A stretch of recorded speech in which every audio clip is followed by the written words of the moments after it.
Histórias do cotidiano, com o historiador Marcos Vinícius Santana.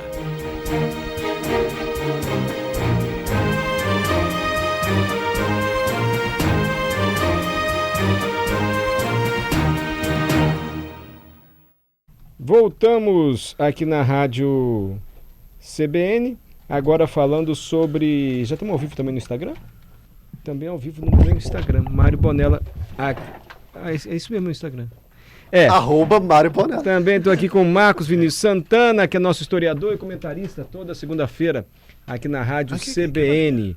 Hoje o nosso comentário vai ser... Nosso não, né? Comentário do Marcos sobre a escravidão, porque dia 13 de maio, também conhecido como amanhã, é o dia que a gente marca o fim da escravidão no Brasil.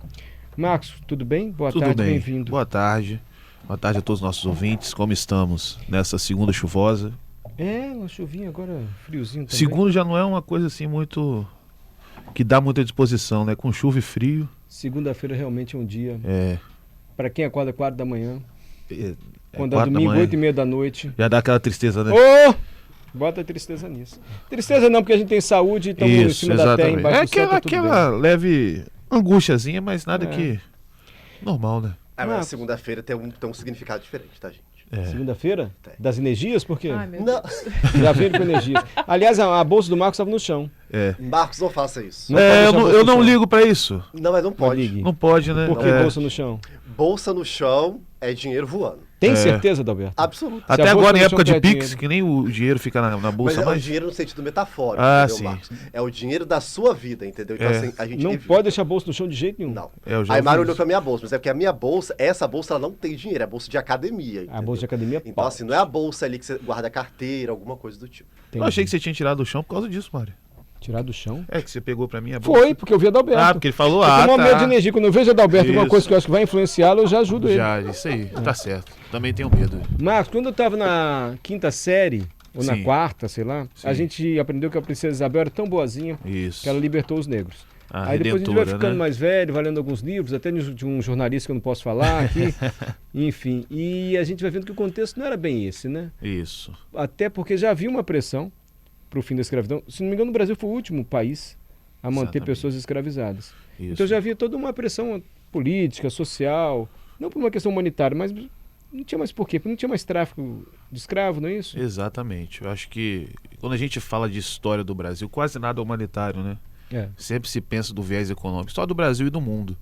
E aí o Brasil foi um dos principais países escravistas, né? E passa por esse processo de dor e lamento, um processo extremamente desumano, que a gente precisa dizer que o processo de escravidão ele começa com uma morte física mesmo. Morte física, morte cultural, morte espiritual, morte impor aquele ser humano que ele não é um ser humano de fato. Não é à toa que na África, se não me engano no Benin ou em Senegal, lá tem um portal do não retorno, que era de onde os escravizados saíam, e eles colocaram como um portal do não retorno. Porque mesmo que a pessoa sobrevivesse e voltasse, ela não voltaria mais a mesma. Porque aquilo ali já era um processo realmente de morte cultural, religiosa, física. O batismo que os escravizados passavam, por exemplo, era justamente para que eles rompessem com qualquer pertencimento que eles tinham na época que eles eram livres, né? No livro Defeito de Cor, retrata muito bem como era o batismo quando eles chegavam aqui. Sim. Quando as pessoas escravizadas chegavam aqui no Brasil, como é que elas eram batizadas, enfim, davam nome. E era um processo, Mário, que era de tratá-lo realmente como mercadoria, né? Eles ficavam ali acorrentados e se olhava as condições físicas, alguns... Existe um relato muito triste, por exemplo, que eu não me lembro qual era o porto, né? Mas um porto em que era possível os escravizados enxergarem que eles eram julgados pelos dentes. Então alguns deles, vindo como estratégia, bateram os dentes nos grilhões para quebrar na tentativa de não serem comercializados, mas eles voltaram e no meio do oceano foram jogados no meio porque era uma mercadoria que não tinha sentido, né? Enfim, foram décadas dessa atrocidade no Brasil. Séculos, né? A gente for pensar aí já no começo do século, no finalzinho do século XVI. E quando chega 5 de maio, na verdade, né, de 1888, é colocado um projeto na Câmara dos Deputados que é aprovado e levado para o Senado, e também em ato emergencial levado para a Princesa Isabel. Olha, mas então a gente já tinha um Estado assim estabelecido, ainda que fosse no Império? Sim. Você tinha Congresso com o Senado e depois precisava da sanção do Imperador? Já tinha esses poderes, né? E a situação da época, o que era que a gente precisa pensar? Estima-se, por exemplo, que existiam em torno de 5 milhões de negros no Brasil na época. 1 milhão eram escravizados. Então esses outros 4 milhões já estavam em liberdade, muito em torno de negros mesmos, ativistas, jornalistas e também instituições abolicionistas. A gente pode colocar, por exemplo, como um grande exemplo disso aí, às vésperas da abolição, o crescimento de quilombos e a manutenção desses quilombos feitos por instituições abolicionalistas. Abolicionistas. Troquei abolicionistas. Abolicionistas. E, por exemplo, o bairro do Leblon, hoje no Rio de Janeiro, era um grande quilombo. Ah, é? O bairro que hoje é aí tido como um dos mais nobres. Exatamente. Era um quilombo. Então, era um cenário de que a escravidão já era algo iminente, a liberdade já era algo iminente, né? O fim da escravidão. E isso, como você disse, não era uma questão humanitária, uma questão econômica. Porque o sistema capitalista, dentro de um processo de industrialização e mudanças nas relações mercadológicas, entendeu que era melhor todo esse povo estar livre e fazendo consumo de alguma forma do que preso nas fazendas. Então a pressão para que o Brasil abolisse de fato a escravatura de forma externa, né, já era muito grande. E o Brasil, se não foi o último, foi um dos últimos. Um dos últimos, né? Um dos últimos. Acabar com a escravidão. E esse processo fomentado dentro de uma pressão externa, obviamente, de ações de fomentar quilombos. Eu gosto de usar muito como exemplo a Igreja do Rosário, aqui no centro, sempre foi, por exemplo, uma instituição abolicionista, porque era a igreja de negros, né? E lá tem a casa de leilões, que ali tudo que a igreja conseguia, leiloava e comprava carta de alforria. Então, muitos foram os negros que conseguiram... A igreja comprava carta de alforria. A igreja comprava carta de alforria, né?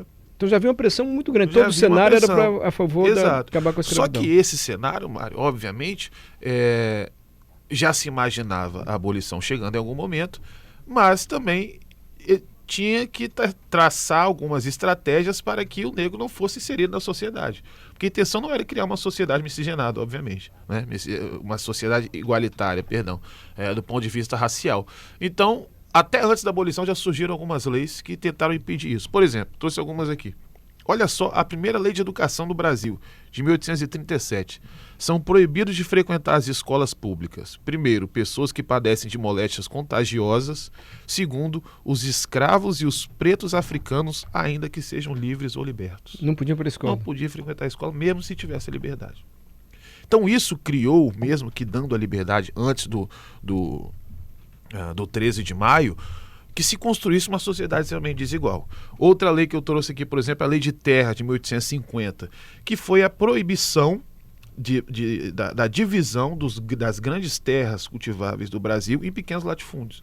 Então, se dividiu o Brasil em grandes latifúndios, né, grandes latifundiários, e proibiu pequenos trabalhadores que se comprassem terras para que eles pudessem, de alguma forma, se desenvolver economicamente. Uma reforma agrária às avessas. Exatamente. Então, quem fosse um negro escravizado, que posteriormente ficasse livre... Não conseguia comprar terra. Exatamente. Por força de lei. Por força de lei. E essa lei das terras é de 1850, 42 anos depois. Isso, mas porque já veio junto, por exemplo, da Lei Eusébio de Queiroz, que era a proibição do tráfico. Né? Então, já se pensava ali, imaginando que aquela pressão, né, externa iria acabar. Iria acabar com a escravidão do Brasil e a liberdade. O que é legal de se falar, por exemplo, da Lei Eusébio de Queiroz é que alguns estudos apontam que o último navio negreiro a chegar no Brasil parou no Espírito Santo, né, no Porto de São Mateus. Em 1855, sai lá de Boston e para no Espírito Santo, é apreendido com 400 negros africanos. Mesmo tendo acabado a escravidão, ainda chegava navio negreiro? Exatamente. Era um tráfico fora da lei. Exatamente. Que isso, gente? Por questões econômicas mesmo, né? E aí, obviamente, quem conseguia driblar, porque é a Marinha Inglesa também que fazia essa guarda no Oceano Atlântico. E aí, gente, vem o 1888, né? Dentro desse cenário. A Princesa Isabel, que assina porque Dom Pedro II Eu estava confundindo, gente. Peraí, isso é antes da Lei Áurea. Antes da Lei Áurea. Eu estou em 1808 que estou viajando. Não, antes do processo na chegada da família real. 1888 que é a liberdade. Isso. Antes do processo. Já tinha a lei de terras, já tinha a lei da escola. E aí, a princesa Isabel que assina porque ela estava como regente porque Dom Pedro II estava em viagem pela Europa. E ela assina, né, obviamente, a Lei Áurea. Não podemos, de alguma forma, diminuir o feito da Lei Áurea, né? Porque se existia um escravizado, existia um benefício aí. As festas pelo Brasil todo foram muito grandes, muito intensas, né? Até a própria Câmara, por exemplo, ficou 7 dias a Câmara e o Senado, né? O Congresso. 7 dias de folga, de festejando, e as pessoas iam para a rua festejar, porque era ali um simbolismo de evolução humanitária, digamos, né? Aqui no Espírito Santo, a banda do Rosário, da Igreja do Rosário, saiu, desceu as ruas, então as pessoas comemoraram e tudo, mas, obviamente, é o que a gente costuma dizer, que o 14 de maio é meio complicado, porque a gente precisa pensar o que aconteceu posteriormente aqui. Você vai responder daqui a pouquinho, pode? Claro. Além, claro, de ouvir ótimas análises e ótimas histórias, como que o Marcos Vinícius Santana está trazendo aqui para a gente hoje. Amanhã, a gente tem a data que marca o fim da escravidão. Marcos já contou como é que foi todo o contexto histórico, todas as leis que antecederam a Lei Áurea e visavam dificultar a vida das pessoas que eram escravizadas, a manter sempre uma hegemonia de quem já estava no poder. E aí chegou a Lei Áurea, o Marcos foi festejado, houve muita festa, em Vitória houve festa. Ele lembrou também algo muito interessante, o Leblon, o bairro nobre, talvez o mais chique do Brasil, metro quadrado mais caro do Brasil, pode estar no Leblon. Do Leblon. Era um quilombo. É o Leblon. Era um quilombo, quem diria. E a Igreja do Rosário aqui em Vitória fez festa também no dia 13 de maio, dia da assinatura da Lei Áurea. Olha aqui, Marcos, o George, Marcos Vinícius, é verdade mesmo, viu? Minha família tem um pequeno imóvel no Leblon. E a escritura faz menção ao quilombo do Leblon, antigamente instalado onde foi o clube campestre. Aí, que beleza. Era um quilombo. Que beleza, assim, no sentido histórico, né, de comprovação. O Ivo Augusto pergunta, Marcos, a Argentina, salvo engano, não passou pelo regime escravocrata, ou passou? Passou. A Argentina teve um processo de escravidão. A abolição lá foi, obviamente, mais cedo que a do Brasil. Você perguntou, Mário, o Brasil foi o último país da América. Não foi? O último país das Américas a manter escravos. Se eu não me engano, o último foi na África e é na década de 1980. Nossa. Olha isso, exatamente. Mas a gente pensar também o apartheid acabando na África do Sul em 1990, né? Não é uma coisa muito estranha. Mas na Argentina o que acontece na Argentina é que o processo de política do embranquecimento no pós-abolição, que lá, se eu não me engano, na década de 1850, deu muito certo. Então passou por esse processo de embranquecimento da população. Existiu, por exemplo, relatos de fomentar epidemias em locais que a população era majoritariamente negra. Meu Deus do céu, então, já viu toda a crueldade do mundo, vem isso. Exatamente. Então foi realmente um processo de extermínio e de embranquecimento da população para a gente ter essa representação do que é o povo argentino hoje, que é completamente diferente do que é, entre aspas, originário, né? Porque é um país, obviamente, de descendência indígena, mas que também é um país miscigenado, mas que passou por esse apagamento total da sua população negra. Voltando à nossa história, nós paramos no capítulo das festas. Veio a Lei Áurea, muita festa aqui. O povo festejou, mas obviamente que do ponto de vista da lei, né, o Estado promoveu ali diversas ações para poder de alguma forma não inserir esses negros na sociedade. Trouxe outra lei aqui, que essa é de 1890, Mário, 2 anos depois já. 2 anos depois da liberdade. Que é a lei dos vadios e capoeiras. Olha o que a lei diz. Deixar de exercitar profissão, ofício ou qualquer mister em que ganhe a vida, não possuindo meio de subsistência e domicílio certo em que habite. Os negros, eles estavam ali de alguma forma já não inseridos na sociedade, não tinha como arranjar emprego, não tinha acesso à educação, né? Porque já tinha aquela proibição desde a lei de 1837 e obviamente não tinha onde habitar, não tinha um emprego fixo, então só o estar na rua já era um crime. Iria fazer o quê? O Marcos, havia só número grande de escravos nas áreas rurais ou havia escravos domésticos assim nas casas das cidades? Porque imagina o dia seguinte, olha, agora tem a Lei Áurea e o patrão fala, tá, e aí? Então, tem que me pagar um salário para trabalhar aqui. Existia muita escravidão doméstica, inclusive aqui em Vitória. que em Vitória a escravidão doméstica era muito forte, e para o povo que está ouvindo a gente, a escravidão doméstica era o seguinte, eram trabalhos domésticos mesmo, se fazia em casa, mas também muito o que a gente pensa no escravizado de ganho, que era você comprava o escravizado e mandava ele para a rua vender alguma coisa ou trabalhar para alguém. E aí ele voltava, na maioria das vezes era a totalidade do salário era dado para a pessoa, ou às vezes 90%, o escravo conseguia ficar com 10%, que com o passar do tempo ele conseguia ir juntando e comprando sua carga de alforria. Essa variação, por exemplo, é de acordo com a idade da pessoa que comprava. Porque, se eu sou idoso, então vou te dar 90%, até você conseguir juntar eu já vou estar morto. Uhum. Mas se eu for uma pessoa mais nova, eu comprei você como investimento, eu vou pegar todo o seu salário. Então o escravizado ia para a rua, né? Trabalhava e dava todo o seu salário para o senhor, né? Para o seu dono. E em relação ao posterior, Mário, o Vale do Paraíba... isso, já você falou no intervalo, que o Marcos falou, tem o 14 de maio. Eu falei, mas a abolição foi no dia 13. Mas o 14 de maio, uma data usada como símbolo para dizer, sabe, e o dia seguinte, o pós-lei áurea. E agora? Estamos livres, né? Existem assim cenas de grandes levas de escravizados, que foi muito reprisado em novelas, né? Que relata aquele momento, que é aquela grande leva de escravizados saindo das fazendas, mas chegando nos grandes centros. E aí? Por exemplo, a população do Rio de Janeiro aumentou quase que 5 vezes nesse processo de abolição da escravatura, porque era a capital do país, e grande leva de escravizados, as grandes fazendas, era aquele no Vale do Paraíba, que liga Rio de Janeiro a São Paulo, que ali existia a economia cafeira muito forte, né? Inclusive os fazendeiros ali que eram os grandes representantes da manutenção do processo de escravidão. Então eles chegavam nos grandes centros e existia essa repressão, justamente porque não tinha esse processo de inserir na sociedade. E, obviamente, concomitante a isso, acontece a política do embranquecimento, que é o fomento da vinda de imigrantes para suprir essa mão de obra que, de alguma forma, tornou-se escassa. Então, você pensa, você tem uma fazenda, um processo escravista, que você tem um monte de negros ali trabalhando de forma forçada ou, de alguma forma, se eles estão livres com um salário baixo, né? A partir do momento que você dá a liberdade, eles vão sair dali porque você não tem mais a obrigação de mantê-los, etc. Alguns pediram até indenização ao Estado. Então você não tem mais aquela mão de obra.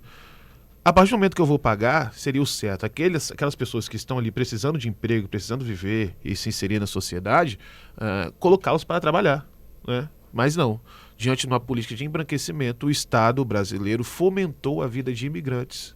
Então toda essa leva de imigrantes que a gente conhece, que eu sou descendente de italiano, de alemão, etc, era um processo de fomentar essas pessoas para virem trabalhar, ocupar um posto de trabalho que já tinha pessoas aqui, mas que esse processo tinha como destino embranquecer a população do Brasil. Porque a gente nunca pensa nisso. A gente fala da imigração italiana, de outros povos, porque veio suprir a mão de obra negra após a escravidão. Mas por que não manter os negros e pagar o salário? Exatamente. E esse processo, Mário, você vê que não é só de exclusão, né? É um processo de alguma forma de extinção mesmo, porque a partir do momento que você quer encarcerar aquela população, que você coloca de alguma forma aquilo como algo ruim, o fazer capoeira é algo errado. Se você tivesse, por exemplo, no meio da praça tocando samba, você era colocado como vadio. O vadiagem era isso. Era você estar em um local sem fazer teoricamente nada, mas eles não tinham para onde ir, eles não tinham que trabalhar. Se fosse uma pessoa branca fazendo música no meio da praça, não seria preso, né? Aí a gente tem o início da origem da questão social, da desigualdade que foi perpetuada, assim que a gente vive até hoje? Exatamente. Eu costumo sempre falar para o povo, ouvir o Samba da Mangueira de 1988, que ela diz: livre do açoite da senzala, mas preso na miséria da favela. Por quê? É o processo dessa grande massa chegando nos centros urbanos, não sendo inserido na sociedade, eles começam a ocupar o que era colocado como marginal da cidade na época, né? Os locais periféricos. E aí surgem esses locais periféricos, normalmente formados por pessoas negras, né? E pessoas negras que, diante da dificuldade de inserção na sociedade, acabam criando essas fragilidades sociais e originando em tudo isso que a gente vê hoje, que é uma sociedade desigual.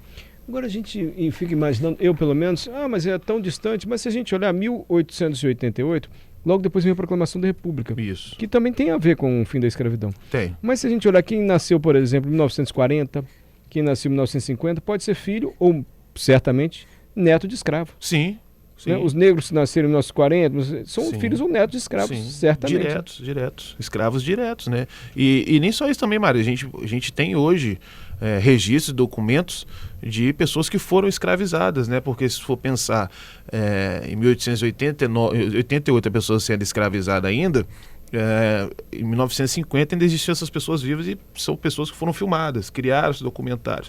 Então é algo muito recente na nossa sociedade, né? Se o processo de escravidão fosse recente e existisse uma reparação ou uma tentativa de inserção, a gente ainda assim viveria com essas consequências.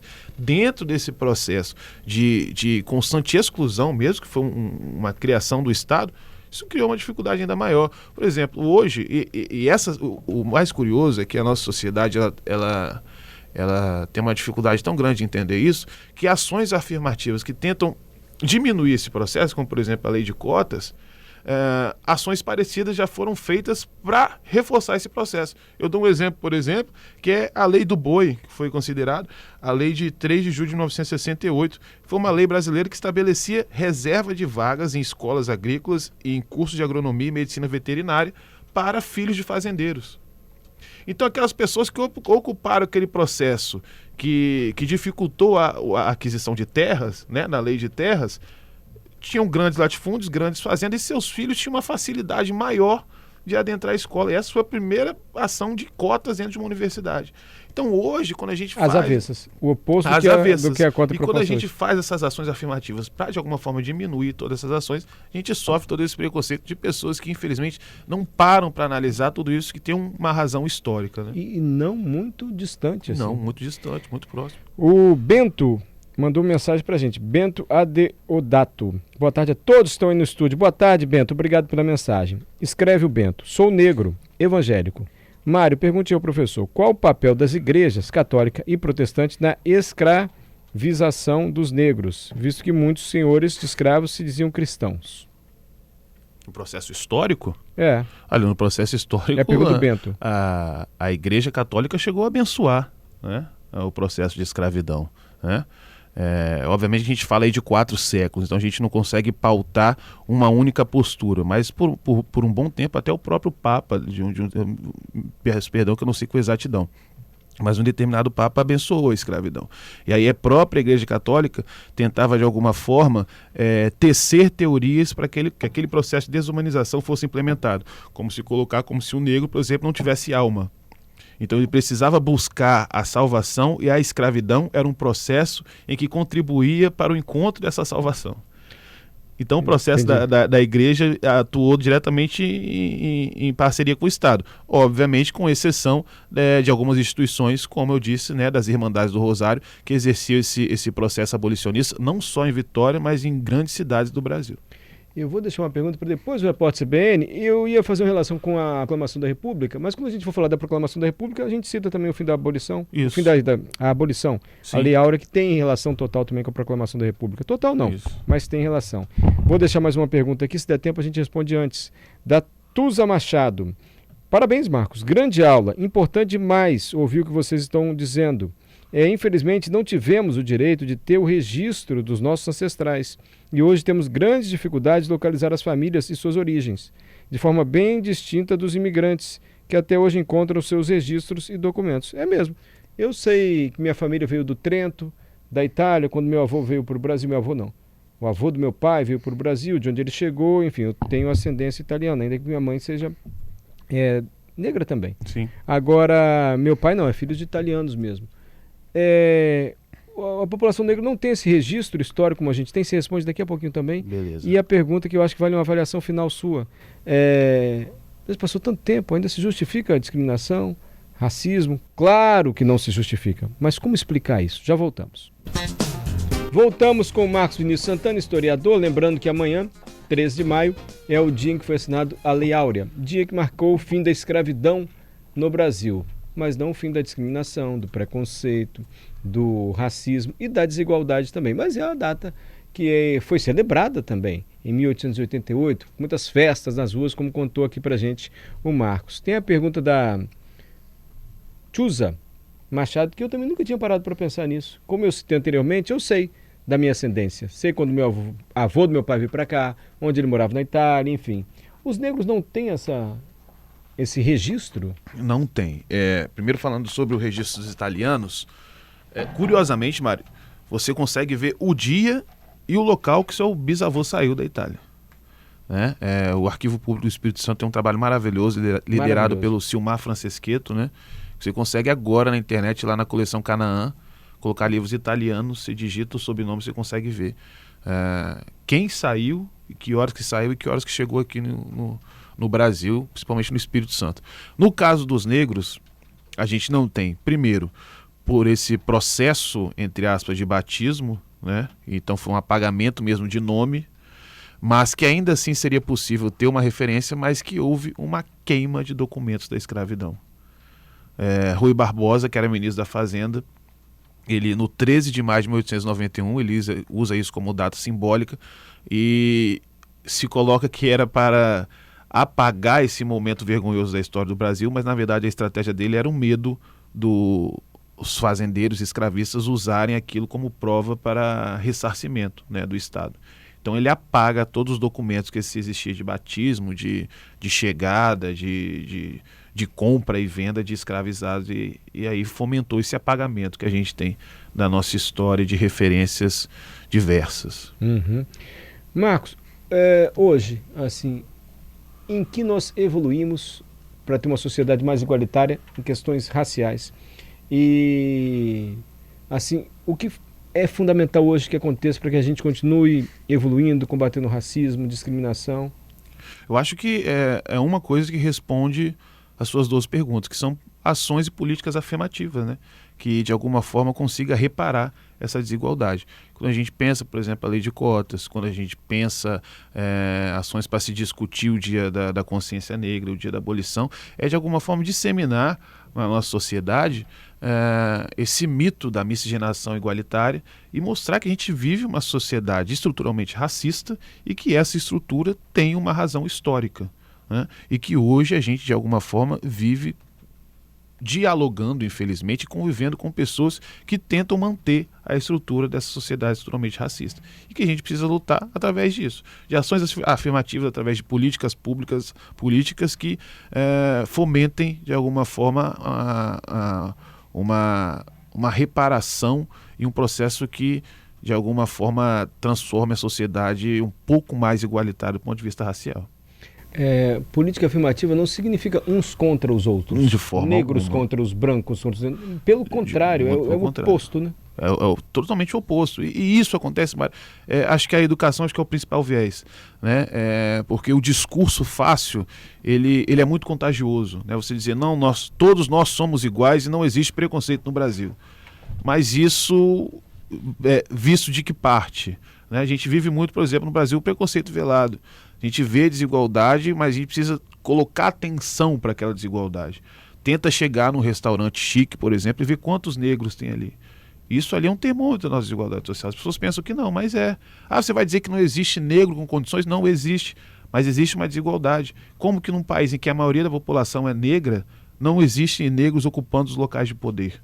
Né? Pelo menos de uma forma majoritária ou igualitária, já que tem que ser a representação da sociedade, né? Então é essa representação de uma sociedade que se estruturou em cima desse viés racista, esse viés de desigualdade, que tem a escravidão como base e principalmente o que a gente diz, o 14 de maio, né? O pós-escravidão, a não inserção desse povo na sociedade e a dificuldade de inserção nos séculos posteriores.